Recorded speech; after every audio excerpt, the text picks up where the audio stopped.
Channel को subscribe करने के लिए सब्सक्राइब का बटन दबाएं और हाँ, घंटी बजाना ना भूलें।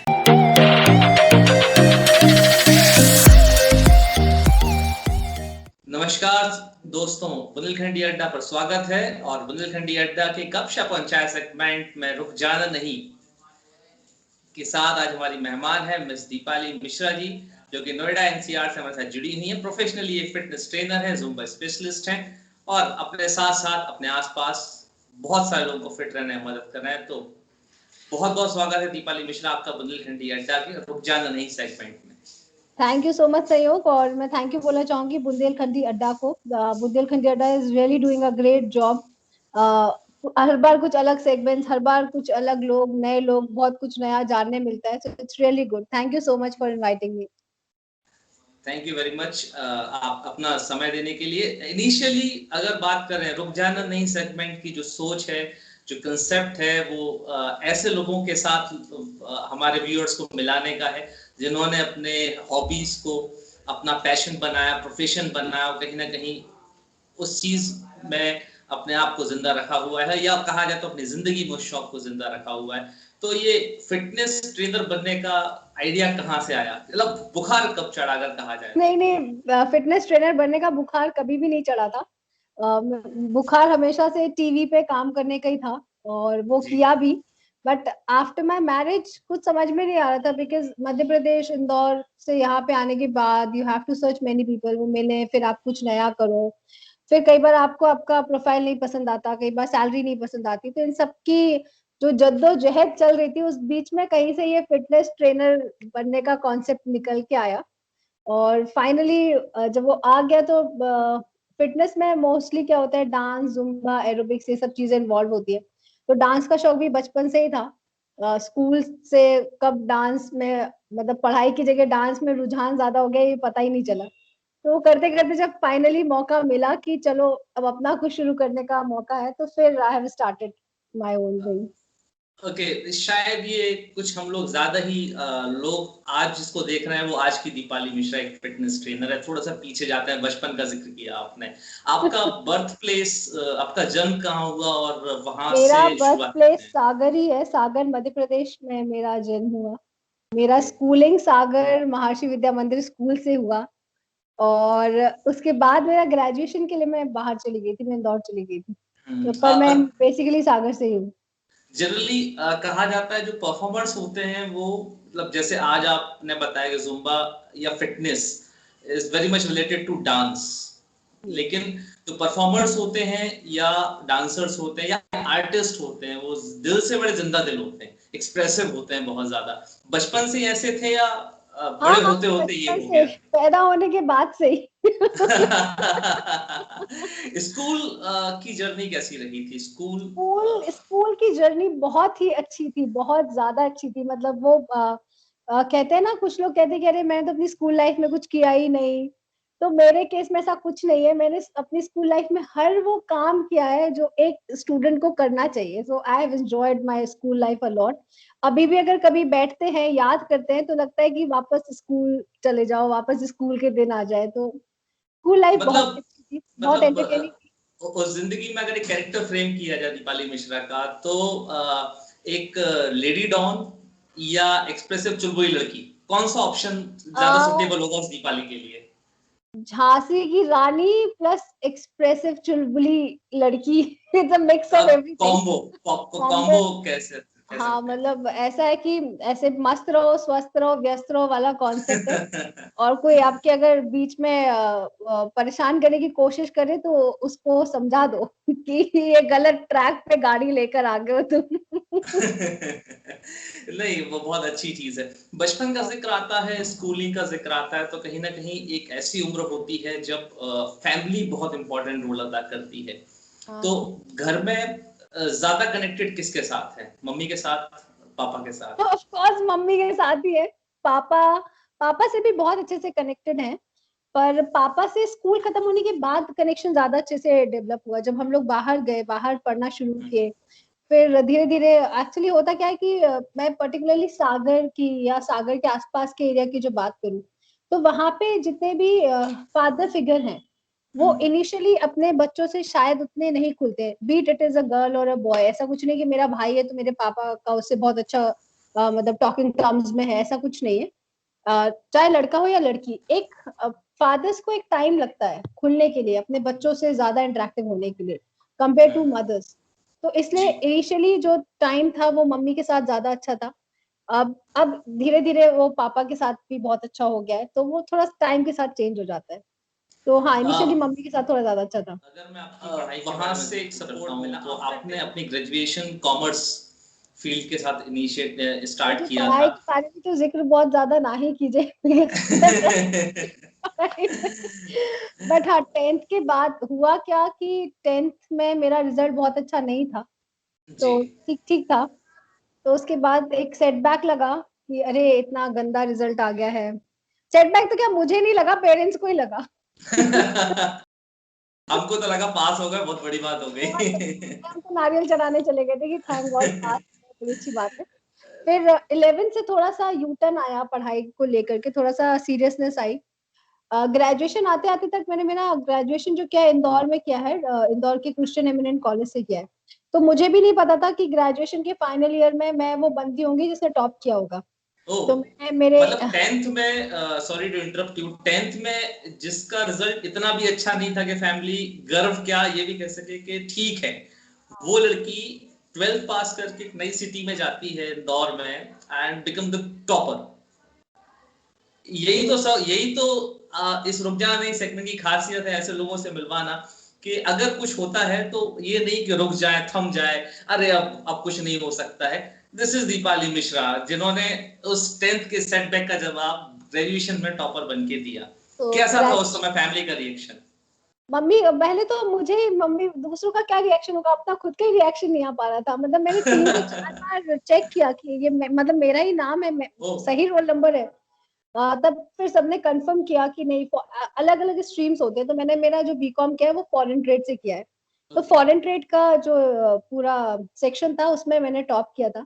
तो मुझे फाइनली लास्ट में, हाँ, जब टीचर्स ने बोला कि हाँ तुम ही हो जिसने टॉप किया है कॉलेज से, तो आई वाज लाइक वाओ। तो ये था।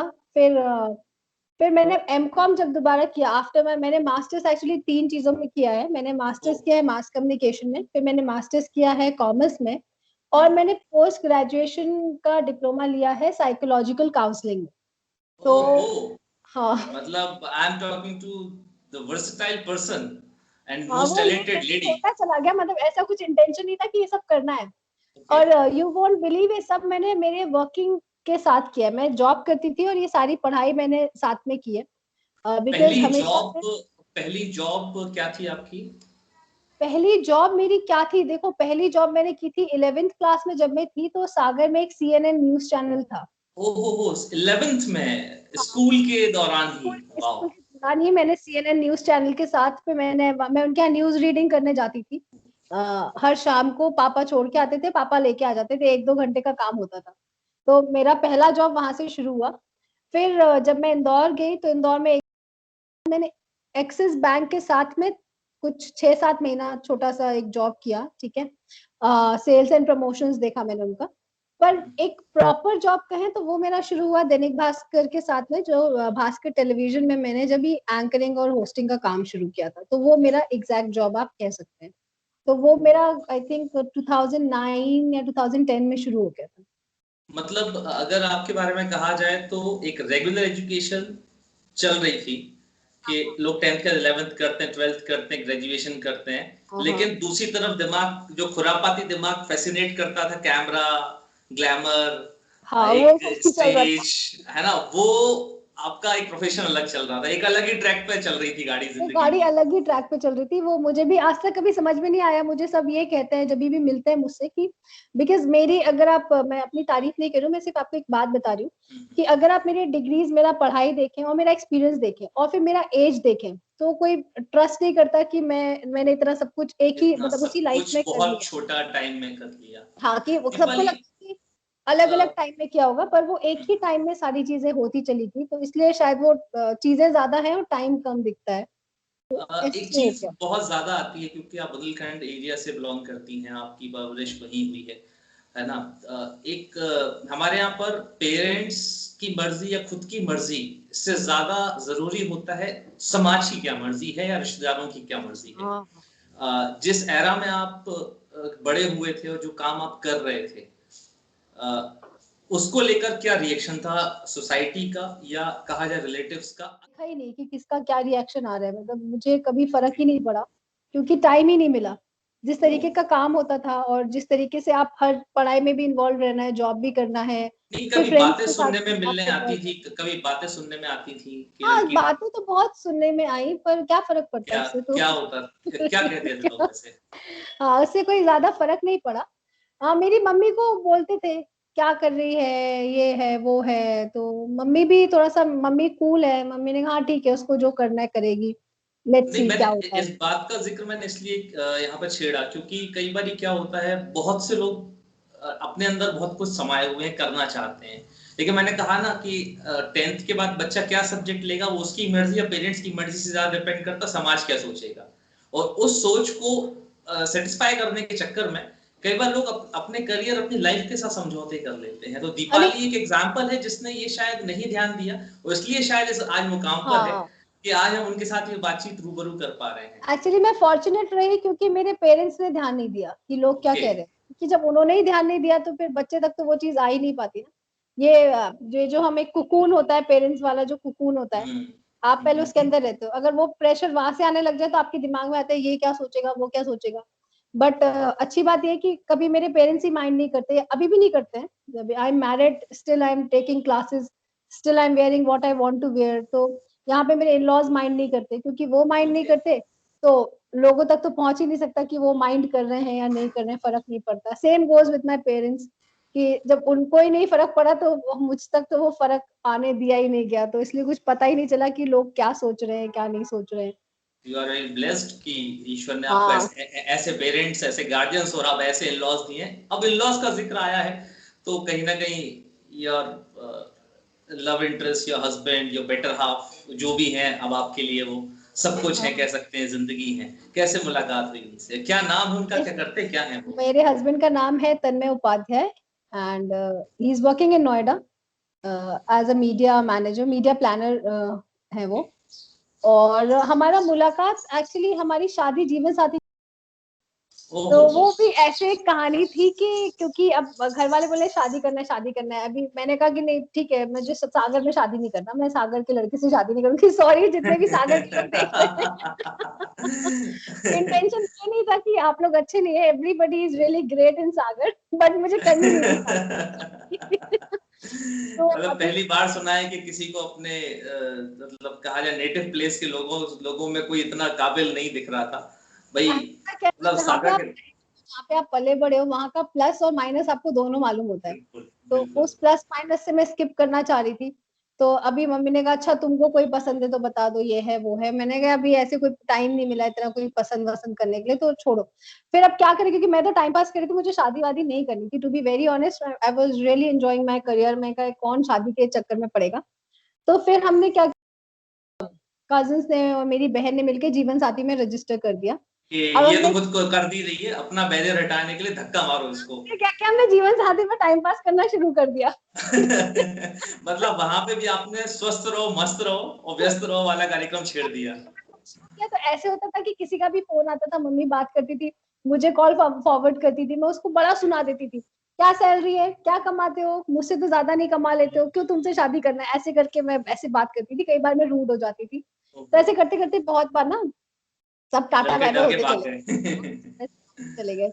फिर एक बार तन्मय के घर पे मेरा कजिन ब्रदर है अंकित, उसने तन्मय के पेरेंट्स से बात किया और उसने क्या किया, मैं तो बीच में थी नहीं, उसने मेरी मम्मी को कॉन्फ्रेंस कॉल में ऐड कर लिया।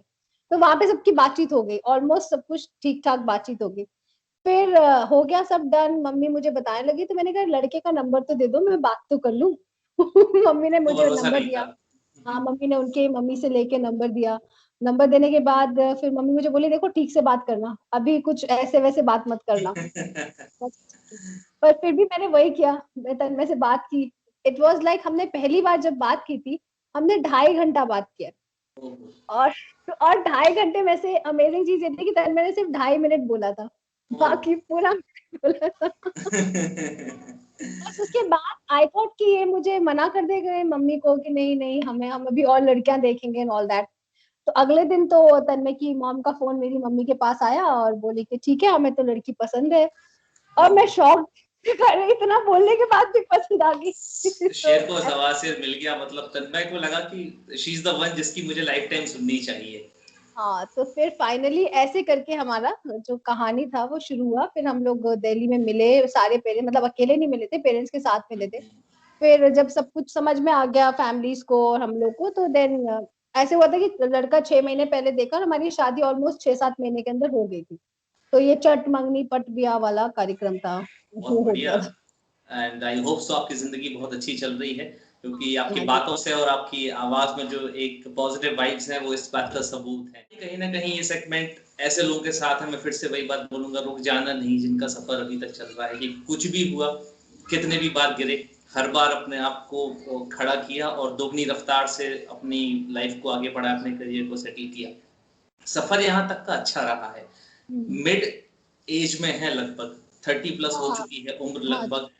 अब एक टाइम आता है जब शायद लोगों को लगता है या खुद को लगता है कि बस अब एक ग्राफ चलना चाहिए, या लगता है कि नहीं अभी भी नहीं थमना है, एक नया हमने टारगेट सेट किया हुआ है नहीं, अभी और तो अब बढ़ना बहुत है, तो कुछ अब बाकी आगे है। क्या, अभी तो आगे क्या। बहुत कुछ बाकी है, मतलब अभी तो ये आगाज है, अंजाम तो भी बहुत टाइम है उसके लिए।